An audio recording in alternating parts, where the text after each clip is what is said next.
ظهر دين المؤيد بظهور النبي أحمد يا هنانا بمحمد ذلك الفضل من الله ظهر دين المؤيد بظهور النبي أحمد يا هنانا بمحمد ذلك الفضل من الله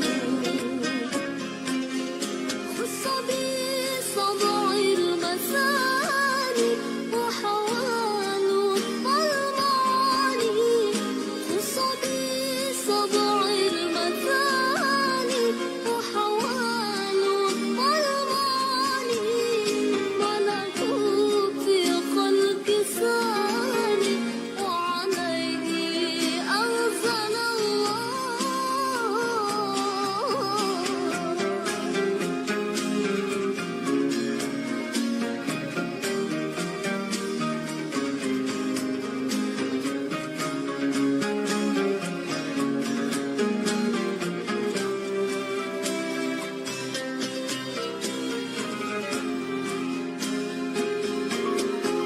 من مكة لما ضحى لأجله سقى القمر من مكة لما ضحى لأجله سقى القمر والبحر قال المضار به على كل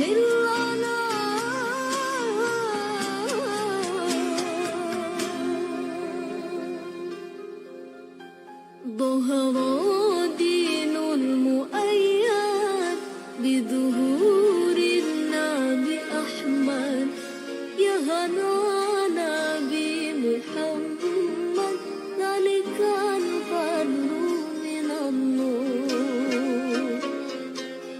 ظهر دين المؤيد بظهور النبي أحمد يا هنانا بمحمد ذلك الفضل من الله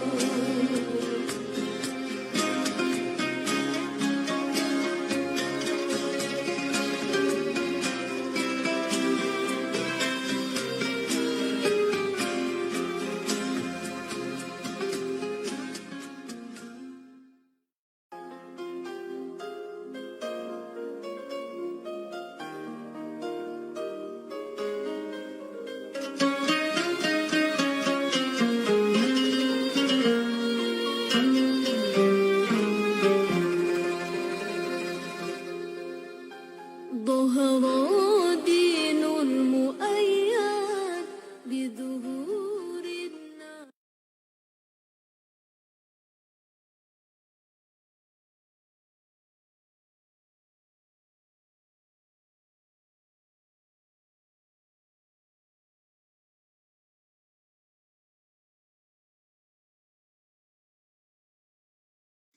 Bismillahirrahmanirrahim. Assalamualaikum warahmatullahi wabarakatuh. Alhamdulillahirabbil alamin. Wassalatu wassalamu ala asyrafil anbiya'i wal mursalin wa ala alihi wa sahbihi ajma'in. Qala rabbi shrah li sadri wa yassir li amri wa hlul 'uqdatam min lisani yafqahu qawli wa la haula wa la quwwata illa billahil 'aliyyil 'azim.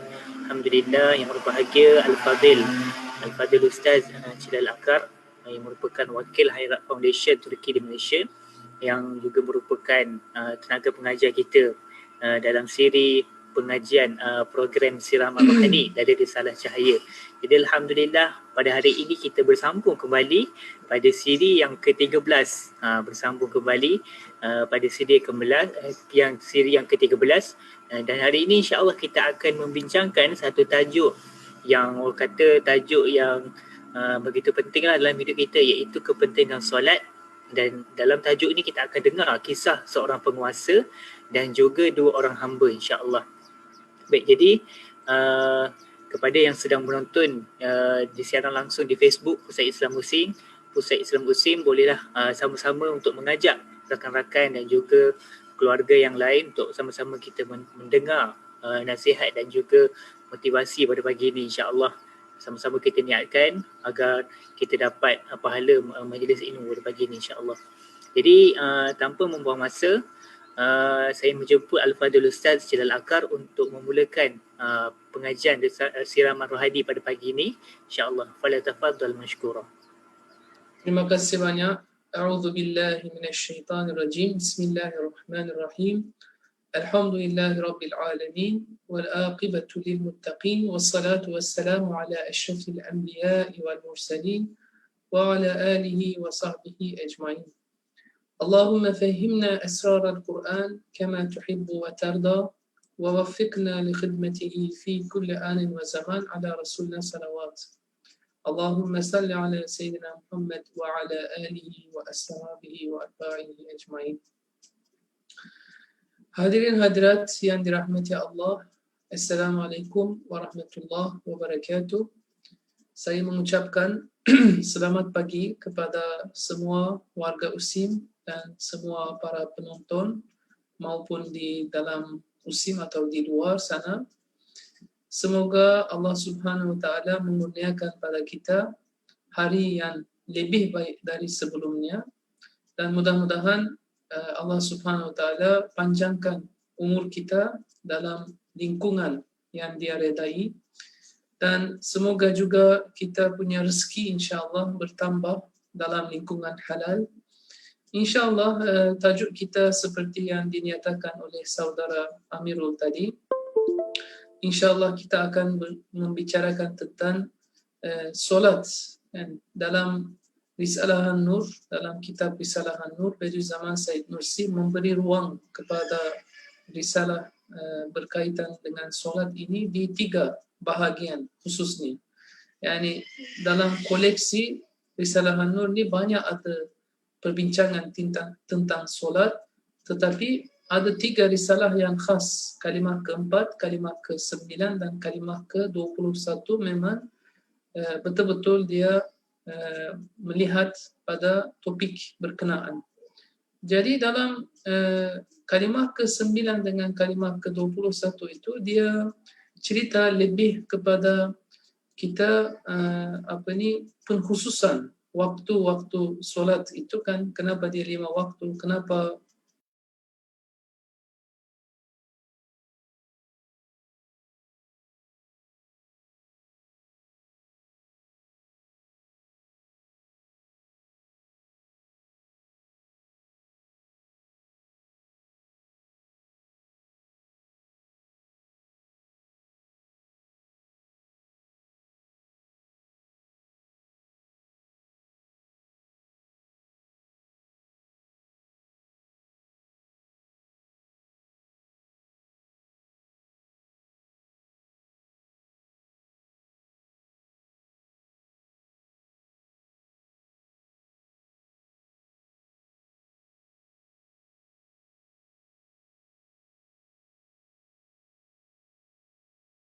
tiang agama.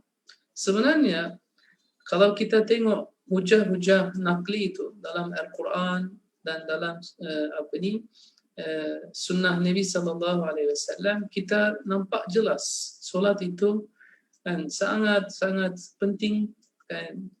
Pada zaman kata di alam semesta ini hakikat yang terbesar adalah iman. Kemudian lepas iman, hakikat yang paling besar adalah solat. Orang yang tidak mendirikan solat itu dikira macam khianat.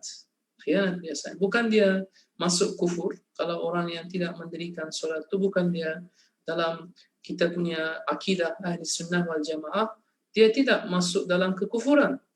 Tetapi dia macam nampak setaraf.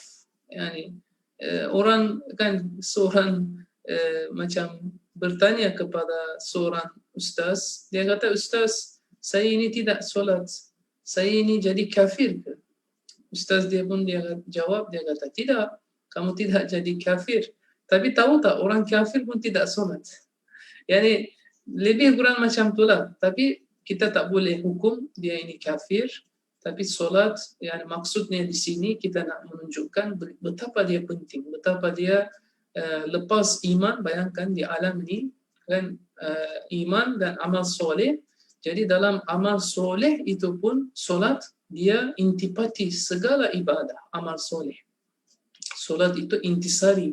Imam Nursi dalam kalimah ke-9 pun dia kata Allah Subhanahu wa taala merangkumkan banyak ibadah dalam solat. Kita melihat kan dalam solat zakat ada. Kita kan memberi zakat badan kita. Bila kita solat, badan itu kan kita naik turun kan rukuk sujud semua itu zakat kan berlaku.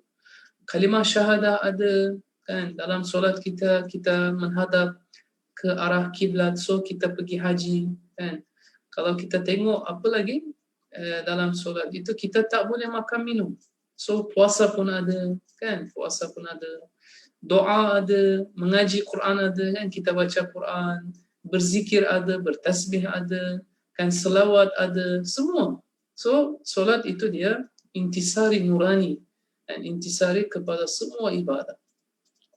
Jadi insyaAllah kita punya perbincangan hari ini tidak begitu panjang. Saya akan insyaAllah share satu perumpamaan lah dalam kalimah keempat ni. Dari zaman dia bagi satu perumpamaan, dan dalam perumpamaan ini untuk kita supaya faham lah solat itu bernilai penting dan betapa dia murah. Jadi kita akan dengar satu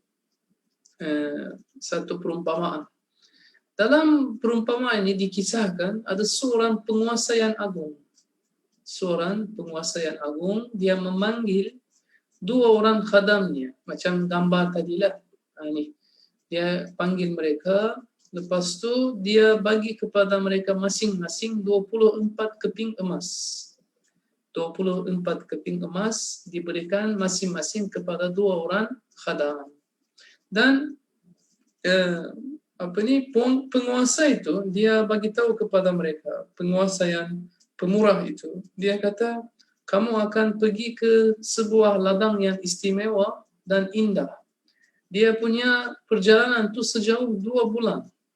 2 bulan kamu akan berjalan kan, akan sampai satu destinasi, di sana ada satu ladang yang istimewa dan indah. So dia bagi peringatan kepada mereka. Dia kata wang yang saya berikan kepada kamu untuk biaya perjalanan dan urusan tiket. Ya. Kalau 24 keping ini kenapa diberikan? Untuk membiayai perjalanan dan urusan tiket. Belilah sebahagian barangan yang diperlukan untuk kediaman mereka di sana. Kan? Apa yang kamu perlu di sana, dan so kamu beli dahulu sebelum kamu naik apa-apa kenderaan, sebelum beli tiket kan. Dalam jarak sejauh 1 hari ada sebuah stesen.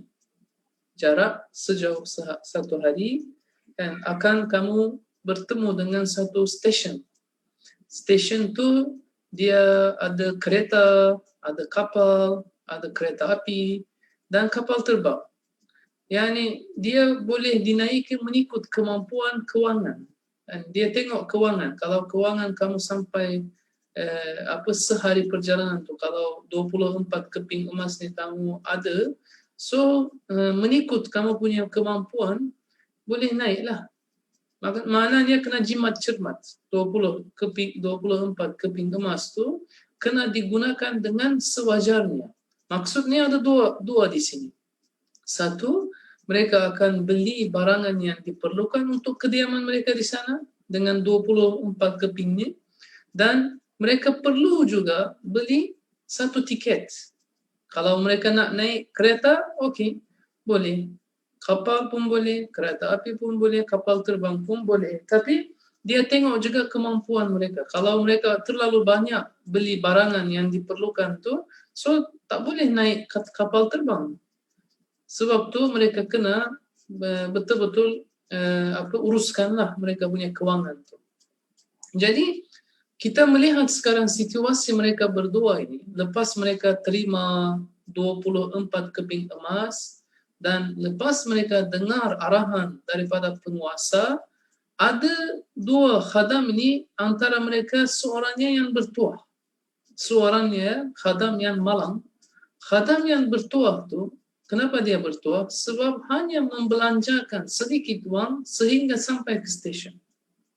Dia memang dah beli semua keperluan dia untuk kediaman dia nanti. 2 bulan kan ada perjalanan lagi. So, sampai stesen, sehari dia berjalan, sedikit sahaja wang dia belanja, tapi siap. Dia punya barang-barang untuk barang-barang dia untuk ke sana, semua dah siap. Lepas tu, dia memperoleh satu perniagaan yang amat baik, yang akan menyenangkan hati tuannya. Tengok macam mana kan, dia sedikit, mungkin beberapa keping emas dia belanja, tapi dengan beberapa keping emas yang dibelanjakan, dia buat satu perniagaan, dia invest. So, mungkin dia bertambah, modalnya meningkat daripada 1 kepada 1000. Tengok macam mana kan, 24 tu sudah tambah 2 kali ganda ke sampai 1000 dia kata. Tapi khadam yang malang, kenapa dia malang? Sebab telah membelanjakan 23 keping emasnya sehingga sampai ke stesen. Borosnya kan, sangat boros. Sebab itulah dia malang kan. Diberikan pada dia 24 keping emas tadi untuk apa? Untuk dia membiayai semua keperluan dia di destinasi nanti. Tapi tengok, sampai stesen hanya tinggal satu, berbaki 1 keping emas saja. 23 keping emas dia sudah belanjakan. Jadi dia buat apa sampai stesen itu? Dia terleka.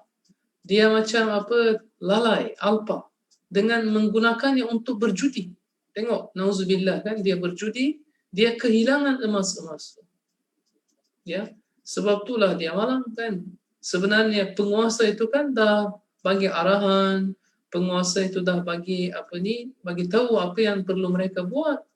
Nanti bila dia dah sampai stesen tu, dah ada 1 keping. Nak naik apa kan? 1 keping tu mungkin tak cukup untuk kapal terbang. Nanti sukar kan? Jadi, bila mereka sampai stesen tu kan, maknanya situasi mereka, orang yang bertuah tu, dia ada banyak keping emas. Dan 24 tadi sudah 1000 kan, banyak. Jadi dia dah beli keperluan dia semua. Lepas tu dia dah menenangkan hati penguasa dia sebab dia dah tambah dia punya wang tu dengan cara yang halal lah. Jadi bila mereka sampai stesen tu, orang malang pula dia hanya ada sekeping emas. Tinggal berbaki sekeping sahaja. So bila mereka bertemu di sana, sahabatnya pun terkejut. Dia berkata kepadanya, dia kata, belanjakanlah wangmu itu untuk urusan tiket. Ada tinggal berbaki 1 tiket sahaja, 1 keping sahaja. Kalau begitu, engkau kena belanja untuk tiket. Supaya engkau tidak berjalan kaki dan kelaparan dalam perjalanan yang panjang ini. Supaya kamu tidak terpaksa macam lapar, perjalanan yang panjang ini, mesti kamu jalan kaki. Sebab mesti kena naik 1 kenderaan sebab ada jalan 2 bulan lagi. 2 bulan perjalanan baru akan sampai. Tuan kita adalah, penguasa itu tadi, adalah seorang yang pemurah. Mudah-mudahan dia akan mengasihani dan memaafkan kesilapan yang telah engkau lakukan. Dan mereka mengizinkan, penguat kuasa itu mungkin mengizinkan engkau menaiki kapal terbang dan kita akan sampai ke tempat kediaman kita dalam masa sehari. Jika tidak, engkau terpaksa pergi dalam keadaan berlapar, berjalan kaki, dan bersendirian di padang pasir yang jaraknya sejauh 2 bulan itu. Tengok macam mana pandainya kan sahabat yang mulia ini, sahabat yang baik ini. Dia tegur juga saudara-saudara semua, hadirin hadirat yang saya hormati. Dia tegur, Masya Allah, tabarakallah, bagusnya kan akhlak dia itu. Dia bantu kepada sahabatnya. Dia tidak macam menyalahkan dia. Dia tidak tanya kenapa engkau tidak simpan semua kan. Dia hanya kata, wahai sahabatku kan, belanjakanlah wangmu itu untuk urusan tiket kan. Dia kata tuan kita itu seorang yang pemurah kan, dia mungkin akan mengasihani, memaafkan kesilapan engkau lakukan. Mungkin dia izinkan kamu pun naik kapal terbang. So kita akan sampai dalam sehari. Perjalanan biasanya 2 bulan, tapi kita akan sampai dalam masa sehari, dia kata. Kalau tak, kamu terpaksa kan pergi dalam keadaan berlapar, jalan kaki dan bersendirian di padang pasir ni. Masya Allah. So itu menarik perhatian saya. Yani kawan yang baik ni, dia punya teguran pun dia sentuh pada hati. Dia tidak macam menyalahkan kawan dia itu. Jadi ini hanya satu perumpamaan. Kita akan pergi kepada hakikat lah. Hakikat dia itu, insyaAllah. Jadi hakikat dia itu dalam perumpamaan kita, penguasa itu sebenarnya pencipta kita, yakni Allah Subhanahu wa ta'ala. 2 orang khadam itu adalah orang manusia. Ada orang manusia yang baik dan ada yang akhlak dia buruk kan. 2 orang khadam, orang manusia. Khadam yang bertuah, orang yang beragama dan sentiasa mendirikan solatnya dengan senang hati. Khadam yang malang pula, orang yang lalai dan tidak menunaikan solat. Orang yang lalai, bukan kafir ya, orang lalai dan tidak menunaikan solat. 24 keping emas, orang Melayu kata apa? Masa itu emas kan? Masa itu emas. So 24 jam usia dalam sehari. Allah Subhanahu wa ta'ala mengurniakan pada kita hari ini kan, insya-Allah kita akan dapat terima 24 keping. Sebab masa itu kan emas, jam itu, setiap jam kita itu 1 emas. Jadi mesti kita memanfaatkan dengan sewajarnya. Ladang yang istimewa itu yang Allah Subhanahu wa ta'ala menghantar kita syurga. Station tu yang kan sehari perjalanan tu kubur. Sangat dekat kan kubur tu. Perjalanan yang jauh tu, perjalanan manusia menuju ke kubur, kebangkitan dan keabadian. Masya Allah. Tengok macam mana panjang kan kita punya perjalanan. Kubur tu hanya 1 hari. 1 hari kita sampai, lepas tu ada banyak 59 hari lagi. Maknanya hampir 2 bulan jugalah. So kita akan menuju ke kubur, kebangkitan dan keabadian tu. Tiket itu adalah solat. Solat tu macam ibarat tiket tadi dalam kubur. Bila kita ada tiket, bila kita ada pas, kan, pas tu, so Masya Allah kita akan naik kapal terbang, mungkin sejauh 2 bulan tu akan jadi 1 hari. Macam kan sekarang kalau kita naik kapal terbang dari Malaysia sampai hujung dunia kan, penghujung dunia, kita boleh pergi dalam mungkin sehari. Walaupun kalau perjalanannya biasanya dengan kapal terbang 2 bulan, 3 bulan kan, tapi boleh sampai dalam sehari. Macam itulah. Okey. Mereka akan menamatkan perjalanan yang panjang itu berdasarkan amalan dan kekuatan takwa masing-masing pada tahap yang berbeza. Sebahagian ahli takwa mampu menamatkan satu perjalanan yang memakan masa 1000 tahun dalam masa sehari seperti kilat. Sebahagiannya pula mampu menamatkan jarak perjalanan yang memakan masa 50,000 tahun dalam masa sehari sepantas khayalan. Masya Allah, tabarakallah. Jadi ada khabar gembira bagi kita. Kalau kita betul-betul manfaatkan masa kita itu dengan takwa, kalau 24 keping emas tu kan, kalau kita guna dengan sebaik-baiknya, kalau setiap hari, so nanti kalau kita solat juga, sebab solat tu kan 1 keping tu kenapa dia tidak banyak? Sebab 1 jam tu cukup kan. Kalau kita solat sehari, dia memakan masa hanya 1 jam. Begitu murah dia kan, begitu dia sedikit, begitu dia murah, mudah. Kalau 5 waktu solat itu tambah dengan wuduk, kalau kita proses wuduk semua itu sekali, dia ambil masa sejam kan. Jadi Allah bagi pada kita 24 keping emas, Allah suruh dengan 1 jamnya itu sekurang-kurangnya kita buat satu investment kan untuk akhirat.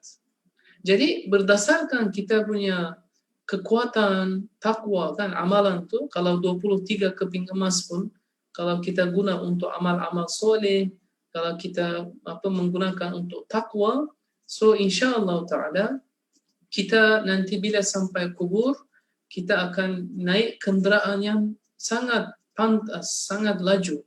Kan mungkin ada sebahagian orang akan naik kereta, sebahagian orang akan naik kapal laut, sebahagian orang naik mungkin kereta api, tapi ada juga orang naik macam jet, kan akan naik macam burak, seperti khayalan, kan 1000 tahun, 50,000 tahun, kan masa 50 tahun tu dia akan ambil masa sehari sepantas khayalan.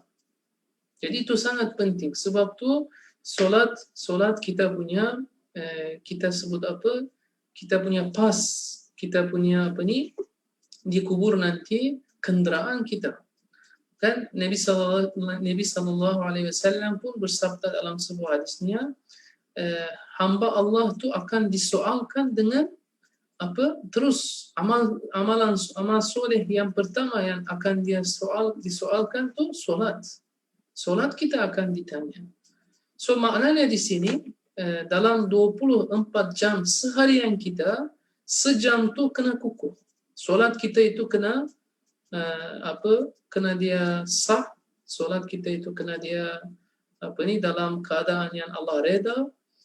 Bila kalau 1 jam kita itu dah selesai, nanti kita 23 keping pun kita kena guna untuk keperluan kita di akhirat nanti, kan? Yang kita kena belajar, menuntut ilmu, mengaji Al-Quran, kan kita memberi manfaat kepada orang lain, apa-apa sahaja kita akan nanti membiayai untuk kehidupan akhirat kita. So dia tengok kita punya takwa itu. Takwa sangat penting dalam agama kita, kan? Takwa itu sebenarnya mengandungi amal soleh. Takwa menghindarkan diri daripada maksiat. Takwa. Kalau amal soleh itu kita melakukan sesuatu yang Allah suka itu, kan. Jadi itu pun ada dalam takwa. Yani kita ada dua jenis amalan, takwa dengan amal soleh itu lebih kurang sama. Tapi takwa itu dia macam kita menghindarkan diri, menahan diri daripada sesuatu, itu berlaku amal soleh. Tapi amal soleh itu sendiri sebenarnya, contohnya solat, sedekah, kan kita aktif, memang buat. Tapi kalau takwa kita tak buat pun, macam tahan diri pun, macam kita dapat amalan soleh itu. Contohnya macam hari ini alhamdulillah kita tidak berjudi, kita tidak ambil rasuah, kan kita tidak menipu, kan kita hindar sahaja diri, padahal tak buat apapun. Macam wajib, kan, kalau kita tidak minum arak hari ini, kalau tidak melakukan zina, nauzubillah min dzalik, so semuanya dikira takwa. Kalau kita hati-hati soal makan minum tu, suapan halal tu, so itu dikira takwa. Kalau amal soleh itu macam kita aktif, kita sendiri, kan dia keluar, kan effort, kan ada effort. Tapi untuk takwa ini tak payah ada effort yang seperti kita buat amal soleh itu. Yang kita hanya tahan diri je. Hanya kita macam elak diri cakap tipu, elak diri minum arak. So banyak, dan hari-hari kita dapat pahala. So itulah kita memang manfaatkan masa itulah. Jadi saya nak bagi khabar gembira lah kepada diri saya dan kepada semua. Alhamdulillah kita ini, kan di lingkungan daerah halal, kita ini banyak menghindarkan diri, kan hari-hari kita tidak minum arak. So malaikat mencatat dalam buku amalan kita itu macam sudut takwa, kan ada takwa kita itu. Memang takwa secara keseluruhan kita punya amalan tu, tetapi ada juga yang kita bila menghindarkan diri daripada maksiat tu, semuanya dicatat dalam amalan kita. So jangan kita hanya tengok pada dosa-dosa kita itu dan kita macam berputus asa. Kita kena ada harapan dengan Allah Subhanahu Wa Taala, sebab banyak amalan yang kita menghindarkan diri itu, kan itu dicatat dalam buku amalan kita itu. Alhamdulillah. So itu satu benda yang macam memberi harapan lah pada kita. Kita kena berada di antara bainal khauf wal raja. Yani kita memang kena takut dengan Allah, kan takwa itu memang memerlukan kita takut. Tapi takwa juga kan takwa itu sendiri juga memberi harapan pada kita. Sebab kita ini berlindung. Bila kita berlindung di sebalik takwa itu, kita kalau macam ada besi baju kan, besi baju takwa kita itu, so kita ada harapan.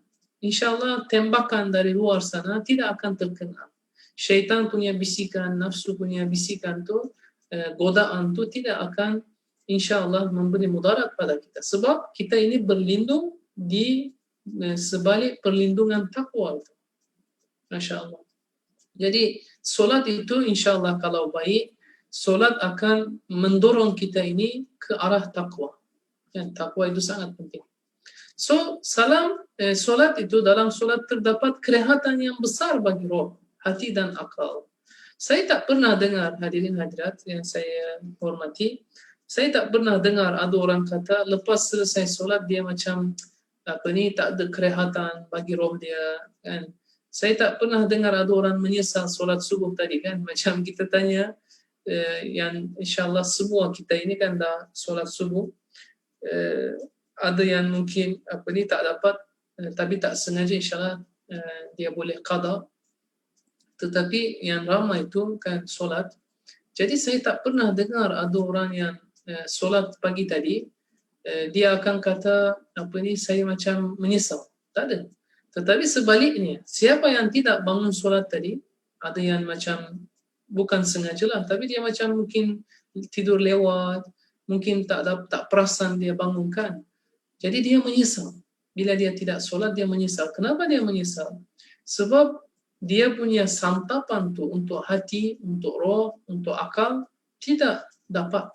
Sebab tu dia sepanjang hari dia akan rasa resah. Dia akan rasa resah sebab tidak melakukan dia punya pengabdian itu.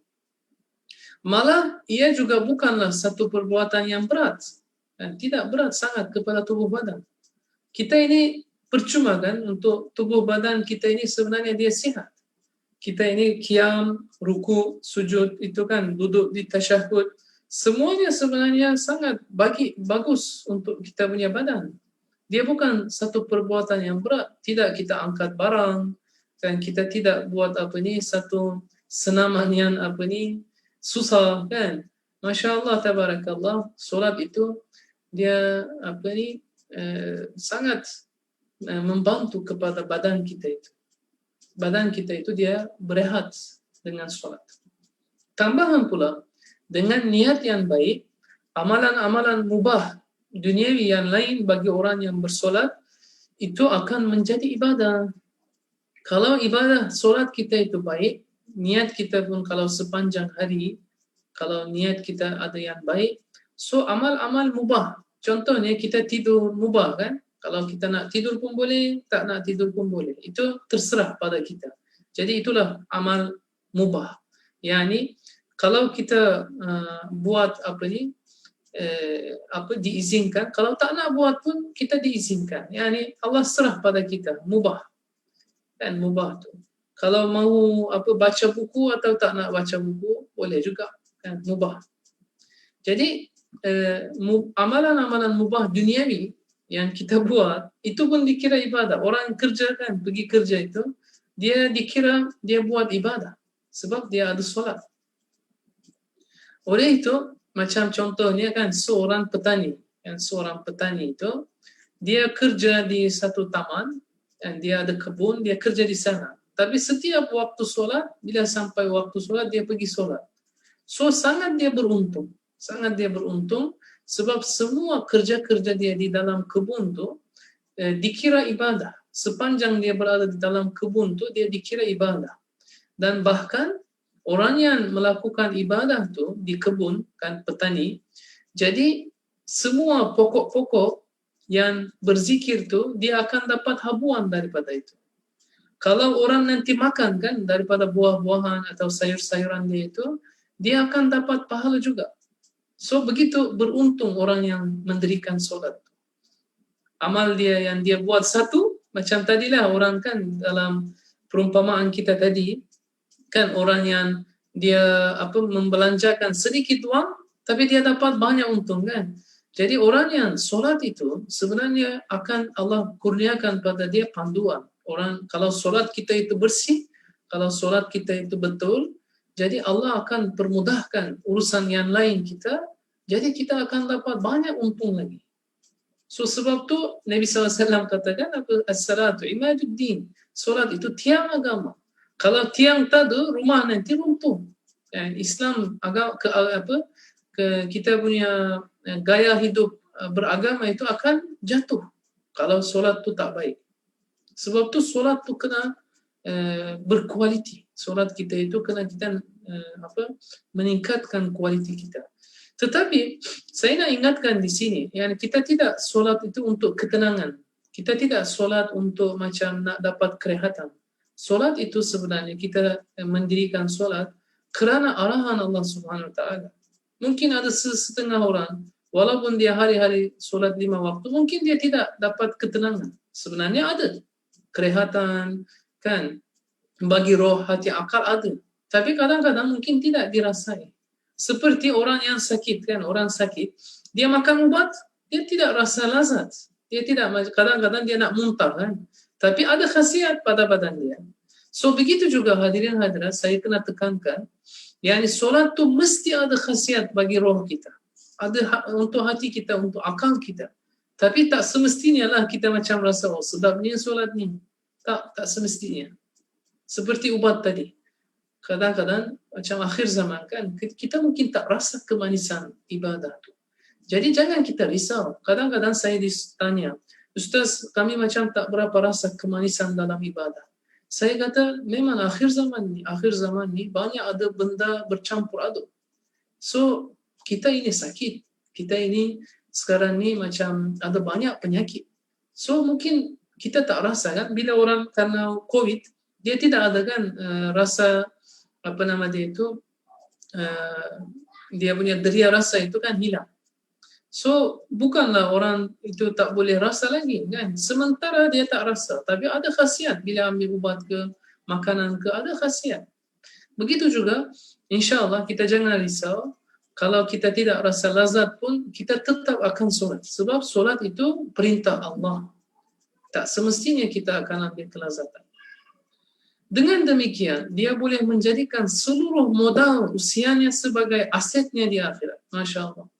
Jadi kalau kita punya solat tu okey, kalau kerja-kerja kan mubah pun banyak membantu. So bayangkan kita membelanjakan satu wang dan satu keping untuk tiket kita itu kan, tiket kita di kubur nanti. Masya Allah. Jadi satu itu akan bertambah macam 1000 kan, banyak dia menguntungkan kita. So kita boleh jadikan dia modal kan di akhirat nanti. Dia boleh mengekalkan usianya yang fana itu dalam satu sudut. Kita punya hidup yang fana ini, usia yang fana ini akan dikekalkan tuan-tuan. So mana ada sekarang ni antara kita yang tak nak mengekalkan usianya yang fana ini? Kita akan hidup selama berapa tahun? Katalah 60 tahun, 70 tahun, 80 tahun, maksimum katalah 90, 100 tahun kan. So akhirnya kita akan berhijrah daripada alam yang fana ini ke alam yang baqa. So kalau memandangkan begitu, so kita kena carilah cara untuk mengekalkan usia yang fana ini dengan satu investment. So sebaik-baiknya investment, kan, sebaik-baik investment itu adalah solat kita. Solat itu kita belanja sedikit, 1 jam sahaja sehari, tetapi dia menuntungkan kita 1000. Kan, satu itu dia jadi 1000.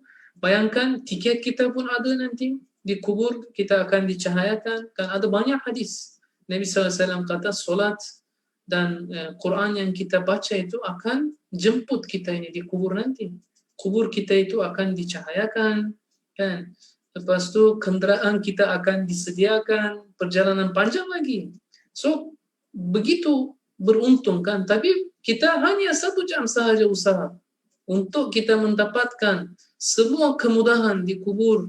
Sepanjang perjalanan kita itu hanya sehari 1 jam.